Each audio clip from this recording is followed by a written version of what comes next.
You're looking at Burt Leon Reynolds, born February the 11th, 1936 in Lansing, Michigan. For years, Burt told everyone that he was born in Waycross, Georgia. Said he didn't want people to think he was a Yankee. As a youngster, he was called Buddy, to distinguish him from his dad, Burton Milo Reynolds. His mother is Harriet Miller Reynolds. Everyone called her Fern. Burt had one sister, 6 years older, Nancy Ann. She was born the 21st of January, 1930. In 1942, when Burt was around 6 years old, his dad was drafted into the military at the beginning of World War II. Burt, along with his mother, Fern, and sister Nancy, left Lansing and moved to Fort Leonard Wood, Missouri, where his dad was stationed. After 2 years, Mr. Reynolds was sent to Europe. He'll take part in the first wave to hit the beaches in Normandy. Before the war's over, he will receive 5 battle stars. When Lieutenant Reynolds leaves for Europe, his family moves from Missouri to Lake City, Michigan, where Fern was raised. In 1946, after the war was over, Burt Sr. moved his family to Riviera Beach, Florida, a small town adjacent to West Palm Beach. Burt's dad will later become police chief of Riviera Beach, and Fern will manage a drugstore. When Burt was in junior high, he met Jimmy Hooks, and they became friends. Jimmy was living in an abusive situation, so the Reynolds let Jimmy live with them. Burt said his parents were wonderful, but his dad was tough and didn't show much love. They brought Jimmy in one day and said, "This is your brother. He's been abused." Dad went to my closet and said, "This half of the closet now belongs to Jimmy, and the other side is yours." Jimmy will later become a high school football coach and a stuntman and actor. Burt said that to teach him a lesson about fighting, his dad, Police Chief Reynolds, throwed him in jail for 3 days, and every drunk that was arrested was put in his cell. Said he didn't know if it taught him a lesson or not, but it sure cleaned up the town of Riviera Beach. After high school, Reynolds attended Florida State on a football scholarship. He played halfback and had an outstanding freshman year, and he had been named first team All-State and All-Southern during high school, and he made the college varsity team as a freshman. During the first game of his sophomore year, Burt tore a ligament in his knee.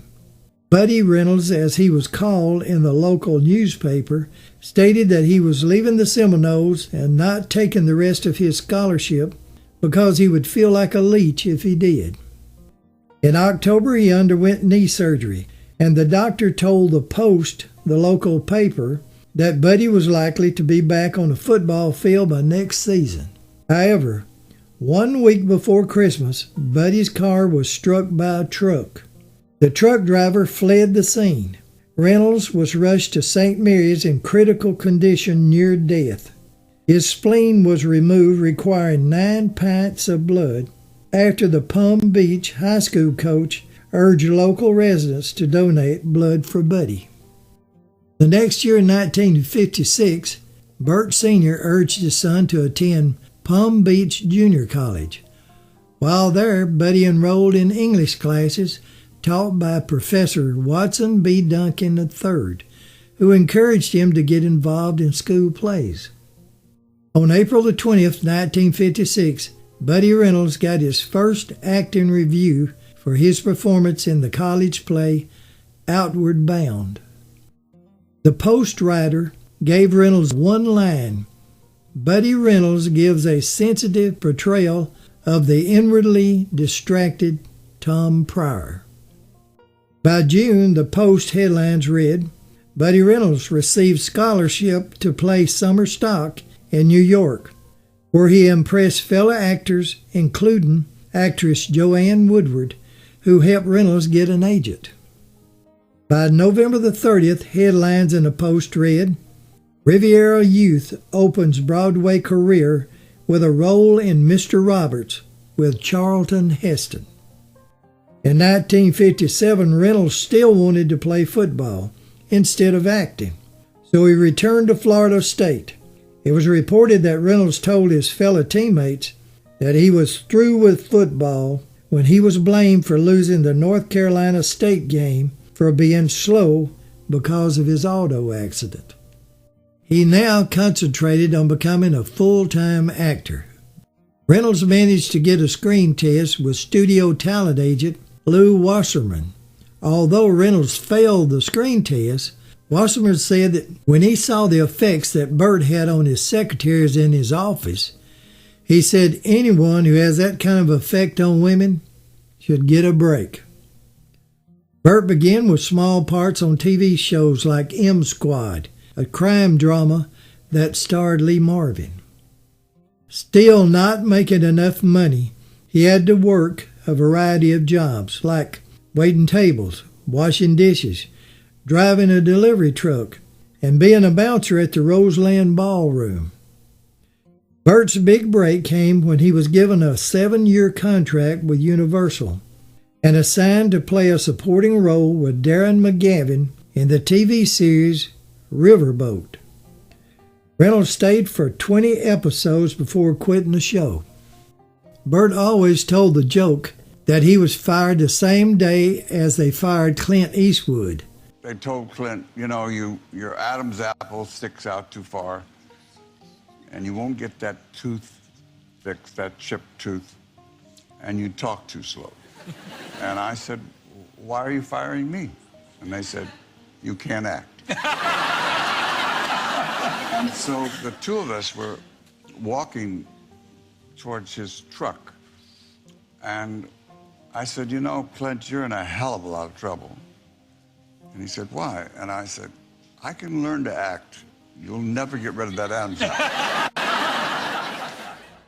However, the truth was, he didn't get along with Darren McGavin. According to Michael McGreevy, who played the cabin boy on the show, Reynolds thought that McGavin had spoken harshly to one of the girls that played an extra. They got into an argument, according to McGreevy, and Burt throwed McGavin overboard into the water. After that, Reynolds found it hard to get a job. Word was, he was kind of hard to work with. He said he was reduced to playing heavies in every TV show going, like Route 66, Perry Mason, and The Twilight Zone. In 1962, Dennis Weaver wanted to lead the cast of Gunsmoke. To replace him, they developed the character of a half-breed Indian named Quint Asper. Reynolds had the looks of a half-breed and won the part of Quint over 300 other actors. Burt said his time on Gunsmoke was the happiest time of his life. Arnaz, Kitty, and Doc were so kind to him, he said, and the best people ever to work with. Within 1 year of being on Gunsmoke, on the 20th of June, 1963, Burt Reynolds will marry actress Judy Carn. They had met 6 months earlier on a publicity junket flight to Florida. It'll be a rocky marriage from the start, lasting only 2 years. She claimed that he beat her black and blue during their last year of marriage. He claimed that she was hooked on heroin and he gave her money to enter a rehab program. They'll divorce in 1965. 2 years after the divorce, Judy will become the Sock It To Me girl on Rowan and Martin's Laugh-In TV show. It ran from 1967 until 1971. She'll continue having drug problems. In the mid-70s, Reynolds will offer her a job at his Diners Club. She'll marry twice more after Burt and pass away on September 3, 2015, at the age of 76 from pneumonia.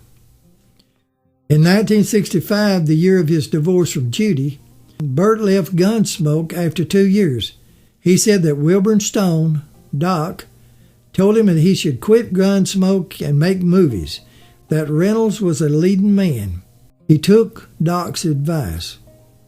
The next year, Burt starred in his own TV show, Hawk, about a Native American detective working for the New York Police Department. The show was short-lived, only 3 months. In 1969, Burt starred with Jim Brown and Raquel Welch in 100 Rifles. It was filmed in Spain. Reynolds said he spent his time refereeing fights and trying to calm down the tensions between Raquel and Jim. We filmed in the middle of the desert with 101 degrees, so temperatures were running high, he said. Also in 1969, Burt was star in Sam Whiskey with Angie Dickerson and Clint Walker, where a widow hires an ex-gambler to retrieve gold bars from a sunken riverboat and return them to the federal mint from where her husband had stolen them. The next year, in 1970, Burt starred with Inger Stevens in Run, Simon, Run, where an innocent Papago Indian, played by Reynolds, is sent to prison and gets out to search for his brother's real killer. During filming of Run, Simon, Run, the two stars become romantically involved. On the evening of April the 29th, 1970, around 7:30 p.m., Burt Reynolds left Inger's home after getting into an argument. At 11 p.m., she placed a phone call to her assistant, Chris Bone, where she told Chris that she had just argued with Burt. She said she had a couple of drinks and was going to take a sleeping pill and go to bed. The next morning, she was found lying face down on her kitchen floor in her nightgown. She tried to speak and then fell unconscious. She had a cut on her chin covered with a Band-Aid and abrasions on her arm. Her official death was declared to be an acute barbiturate intoxication due to ingestion of an overdose of 25 to 50 barbiturate pills found in her stomach. Inger Stevens' body was cremated, and her ashes were scattered over the Pacific.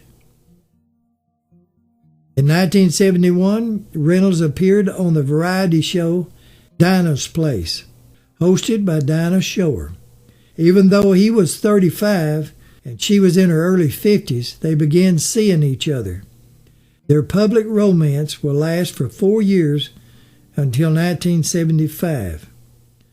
While Burt was still with Dinah, in 1972 he starred in the movie Deliverance with Jon Voight, Ned Beatty, and Ronnie Cox. It was about 4 Atlanta businessmen encountering unexpected terror during a rafting trip down a backwoods river. The wife of Jon Voight's character was actually Ned Beatty's real wife, and Reynolds wanted to do his own stunts. He said later that he wished he had let the stuntman do it. He went off a waterfall and hit a rock and cracked his tailbone, almost drowning. The pain stayed with him for years. Burt said they first sent a dummy in a canoe over the falls, and he told the director, "That looks like a dummy going over the falls. I want to do it." The director said no. Burt did it anyway. After landing in the hospital, he asked the director, "Well, how did it look?" The director said, "Like a dummy going over the falls." Something else that same year Burt regretted doing. He appeared nude in Cosmopolitan magazine. Said it was the worst thing that he'd ever done, and he thought that it cost the director of Deliverance, John Borman, the Academy Award. It trivialized things, he said. The next year, in 1973, Reynolds starred with British actress Sarah Miles in The Man Who Loved Cat Dancing. The movie was being filmed around Gala Bend, Arizona. The cast was staying at the local travel lodge. In order to celebrate Burt's birthday, part of the crew went to the Pink Palomino in Ajo, some 40 miles from Gala Bend. Around midnight, the group returned to the Travel Lodge lounge to continue the party. Burt and Sarah went to his room for a nightcap. Now, the story goes that Sarah returned to her room around 3 a.m. and found David Whiting waiting for her. David was her financial advisor, and she said he was very jealous. He asked where she had been, and she refused to tell him. He slapped her. She screamed and aroused the babysitter in the room next door, who was watching her 6-year-old son. She sent the babysitter to fetch Burt, but Whiting was gone by the time Burt got there. However, during the official hearing, the story changed. She said that she got into a fight with Whiting and finally got loose and ran and spent the night in Burt's room, afraid to go back to hers. The next morning, she found Whiting laying dead in a pool of blood. The coroner ruled the death accidental. There was drugs in Whiting's system, and it was believed that he fell and struck his head. David Whiting was 26 years old. Also, Burt made White Lightning with Ned Beatty and Bo Hopkins that same year. Burt played Bobby Gator McCluskey, who was serving time in the Arkansas prison for running moonshine, when he learned that his younger brother Donnie was murdered by the local crooked sheriff. Gator goes undercover for the feds to catch the sheriff and his mob. Reynolds said this film was the beginning of a series of movies made in the South, about the South, and for the South. No one cared if it was ever shown up north. Hell, Memphis alone would pay the expenses, and anything above that was just gravy. The next year it'll be The Longest Yard. Some say it's the best football picture ever filmed. It was filmed inside the Georgia State Prison, using some of the prisoners as extras. The warden, played by Eddie Albert, demanded ex-football star prisoner Burt Reynolds form a team to play the guards, hoping to give the guards a chance to pommet the inmates. Several of the players were real football players. Burt said that Ray Nitschke, a football Hall of Famer, was playing for the guards. When he hit Burt really hard during one of the plays, Burt told Ray, "Hey, take it easy. This is just a movie." Ray told Burt, "Not to me." Filming was stopped once for a prison riot, and Governor Jimmy Carter had given permission to film in the minimum security prison after the Florida governor had turned them down. Reynolds said that Governor Carter told him, "Now don't worry if the prisoners take you hostage. I'll play your part and finish the film." Burt said thankfully it didn't come to that. Around this time, Burt's parents decided to adopt Jimmy Hooks, the boy they had helped raise, even though he was in his mid-30s at the time. The next year, after The Longest Yard in 1975, Burt and Dinah Shore broke up after 4.5 years. In 1976, Burt will star with Lauren Hutton in Gator, where federal agents force a conman to help nab a corrupt politician. Reynolds got his old friend, English professor Watson Duncan, a cameo appearance as the secretary of the governor. It was the first time that Burt had actually directed a film. In 1977, while Burt and Hal Needham, stuntman and director, kept missing their Coors beer that they kept in their motel room, and they discovered that the maid was drinking it. It gave Hal the idea to write the story Smokey and the Bandit. Burt plays Bo Darrell, the bandit, along with Jerry Reed, the snowman, who was hired to bring a truckload of Coors beer from Texarkana, where it was legal, to Atlanta, where it wasn't. Bandit would run interference in his Trans Am for the truck driver, the snowman. Then Bandit picks up the Frog, played by Sally Fields, a runaway would-be bride. Now this brings in Sheriff Buford T. Justice, played by Jackie Gleason, trying to retrieve the frog for his dim-wit son. Jerry Reed was not actually driving the truck. It was placed on a flatbed and pulled around so it looked like he was driving. Now the crew knew how much Jackie Gleason loved his scotch, so they soon figured out that when he would tell his assistant to bring him a hamburger, he always brought it in a glass. It was a fun movie to make, Burt said, and was the second highest grossing film of 1977 under Star Wars.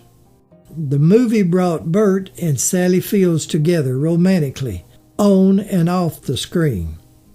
Their off-screen romance will last for 5 years. 3 together, 2 years on and off. During that time, they'll make movies together such as The End, Hooper, and Smokey and the Bandit 2, again with Jerry Reed and Jackie Gleason. In 1980, Sally will win the Academy Award for her performance in Norma Ray. Burt didn't attend the award. They had had an argument, and soon they split for good.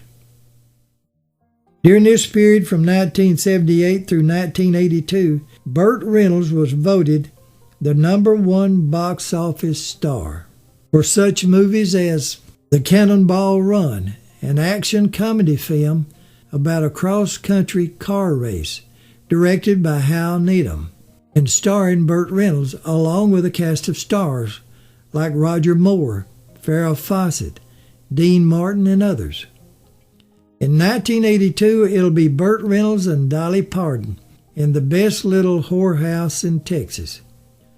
A town sheriff and regular patron of the historical poorhouse fights to keep it open when a TV reporter targets it as the Devil's Playhouse. Charles Deering was nominated for the Academy Award for his portraying the governor of Texas. The next year, in 1983, Reynolds will star with Lonnie Anderson and Jim Nabors in Stroker Ace. It'll be another racing film directed by Hal Needham, filmed at the Talladega Superspeedway.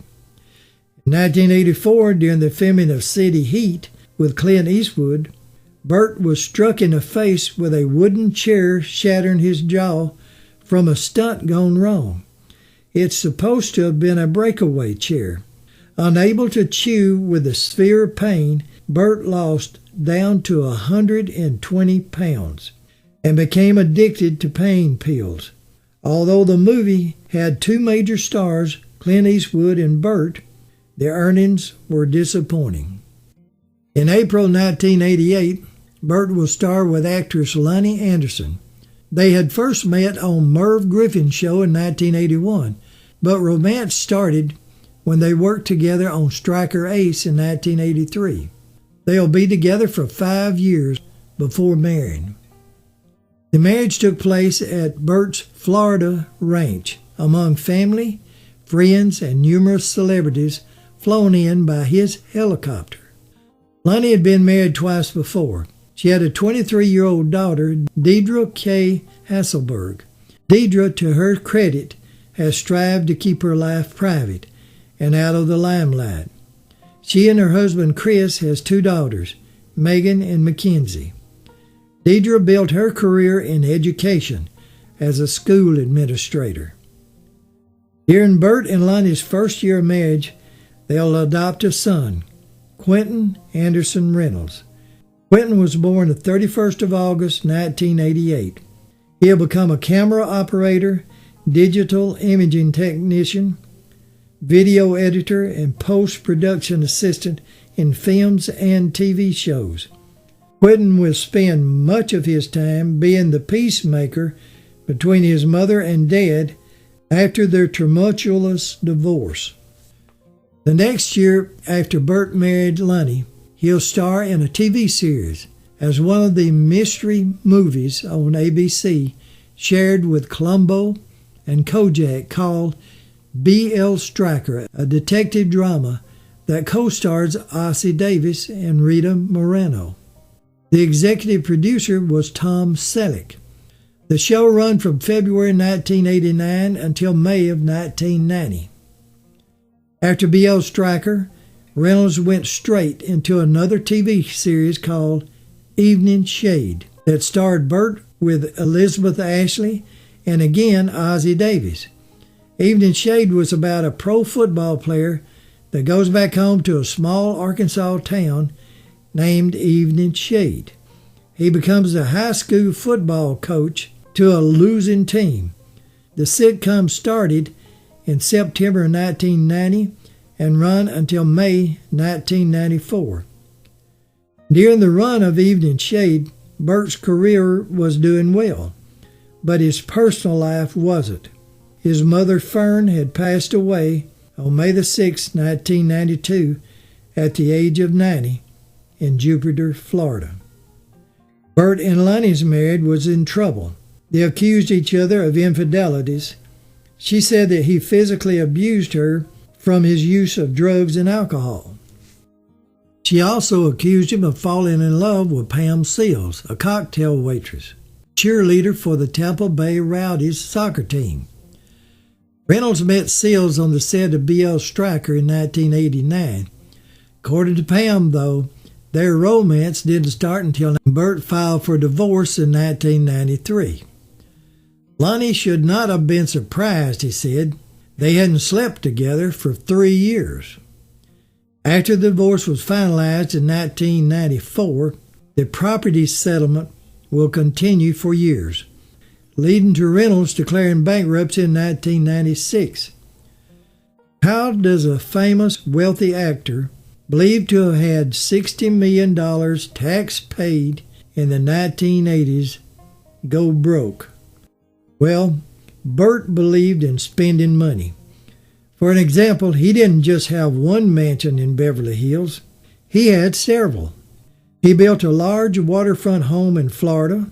He also bought a 160-acre ranch, also in Florida, where he kept 150 horses and where he had married Lonnie Anderson. He also bought a mansion in Georgia. Burt didn't move Lonnie into one of his homes in California, but bought a new home for her. Burt spent money on jet planes, helicopters, along with real estate, toys, and trophy women. But his biggest financial mistake was taking the advice of his business manager and investing in a chain family-style restaurant. Burt's partner was a Nashville singer, songwriter, and producer. The problem was that people didn't care for the food. Now, Burt and his Nashville partner, Buddy Killen, hired a consultant expert to help pull them out of their troubles. But the expert convinced them to invest in another restaurant chain, Daisy Diner, in which the venture cost both men $20 to $30 million. To make matters worse, Burt guaranteed the restaurant leases personally, as opposed to forming an LLC to protect his personal assets. Every month it was draining him.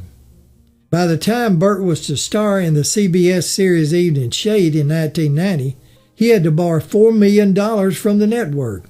He hoped the show would go into syndication where he could pay off his debt and maybe make a little for himself. It did not. He found himself owing the network millions that he did not have. When the network sued, he had no choice but bankruptcy. He still owed Lonnie for his divorce settlement, and he owed $100,000 to his toupee maker. He was able to work, but not receiving big money anymore. As an example, for his performance in the 1996 movie Striptease, Burt received $200,000 when his co-star, Demi Moore, was paid $12.5 million.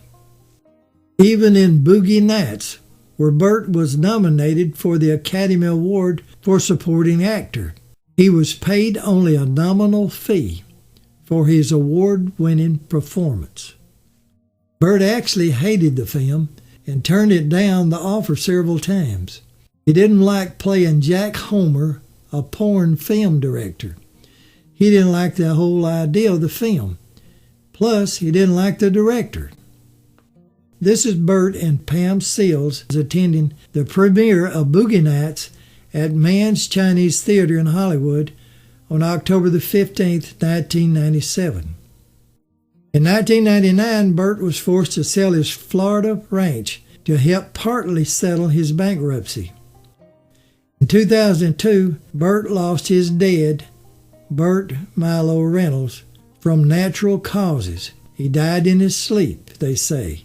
Mr. Reynolds was 95 years old. In 2004, the romance with a longtime girlfriend, Pam Seals, ended. She filed lawsuits against Burt, and he filed suits against her. It was finally settled out of court. Burt will also settle with his ex-wife, Lonnie Anderson, over his 22-year-old marriage debt. In 2009, Burt will have back surgery that had given him much pain through the years, causing him to become dependent on pain drugs and having to go to rehab in order to get over the habit. His problem with drugs started when his jaw was shattered by a chair hitting him while he was filming City Heat. He tried to go cold turkey to get off the drugs after finally getting help with his jaw. He ended up unconscious for 6 hours, with doctors telling his wife, Lonnie Anderson, at that time, "We're losing him," and instructed her to say her last goodbyes. Months after his back operation, he underwent quadruple bypass surgery in February 2010. The next year, on the 23rd of March 2011, Burt will lose his beloved sister, Nancy Ann Brown, from Alzheimer's. She was a resident of North Palm Beach. Nancy was 81 years old. 2014, Reynolds will sell off some of his memorabilia that he had collected through the years, including his oil paintings.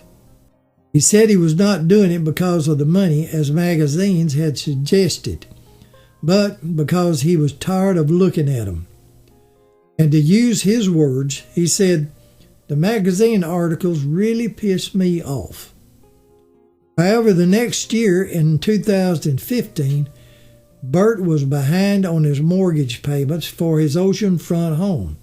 A friend and neighbor bought the house, but continued to let Burt live there for only a minimum amount of rent. The neighbor said that he felt obligated to Reynolds for all the good that he had done for the community throughout the years. Also that same year, Burt released a book about his life entitled "Enough About Me." It'll be a financial help to the actor.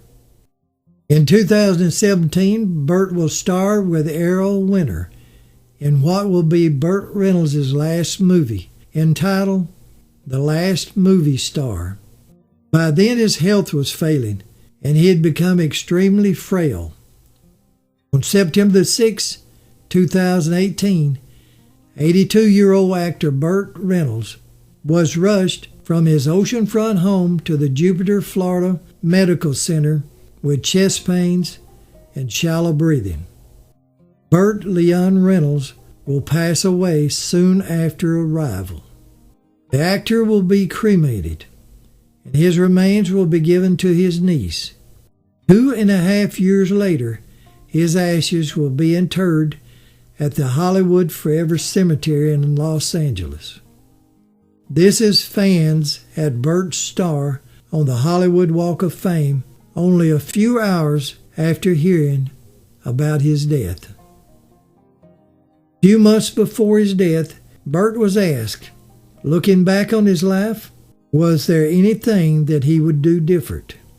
"Yes," he said, "I'd spend more money. That way, I'd have lots more fun." Let me just tell you all, I had a hell of a good time.